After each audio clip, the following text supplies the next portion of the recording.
Okay. Jaganmohan Reddy పరిపాలనప్పుడు అరెస్టులు చేసి ప్రభుత్వం నడవడిక ఎక్కడ జరిగింది?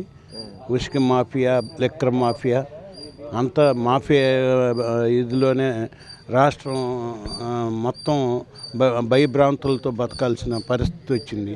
ఇవాళ ఎవరు కూడా ఫ్రీడంగా బతుకుతున్నారు. చంద్రబాబు గారు రేపు ఉసుక కూడా ఫ్రీ చేస్తున్నాడు, చేసాడు.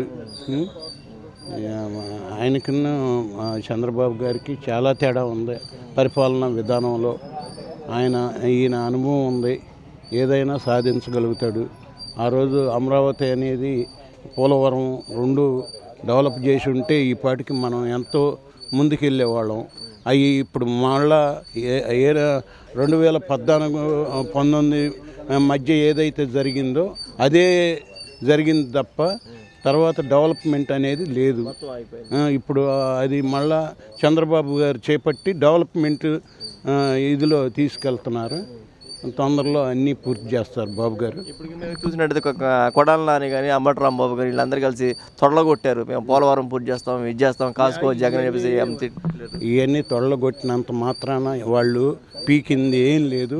ఊరికే అసెంబ్లీలో ఎదురుదాడులు చేసి అలా అసెంబ్లీకి ప్రతిపక్షం అనేది లేకుండా చంద్రబాబు నాయుడు గారిని అనేక తిట్లు తిట్టారు. వాళ్ళ మీద అరెస్ట్ కంపల్సరీగా ఉంటుంది. ఎప్పుడైనా ఎక్కడికి బాగు. ఇప్పుడు పార్టీ ఆఫీస్ ఉంది మంగళగిరిలో, పార్టీ ఆఫీస్ మీదకి ఏ పార్టీ ఆఫీస్ మీదకి ఎప్పుడు దాడులు జరగల. అలాంటిది పార్టీ ఆఫీస్ మీదకి పోవటం ఎంత తప్పండేది. అది పార్టీ ఆఫీస్ మీదకి పోకూడదు. వాళ్ళ మీద 150 మందికి అన్నీ తేల్చారు. ఆ 150 మంది శిక్షార్హులుగా అవుతారు. ఏదైనా ఎవరిని వదిలిపెట్టే ప్రసక్తి లేదు. ఏదైనా మన ప్రజాస్వామ్యతంగా మనం తెలుసుకోవాలి తప్ప ఇటు భౌతిక దాడులు ఇటువంటి బాగా అది కరెక్ట్ కాదు. భౌతిక దాడులు అవి కరెక్ట్ కాదు.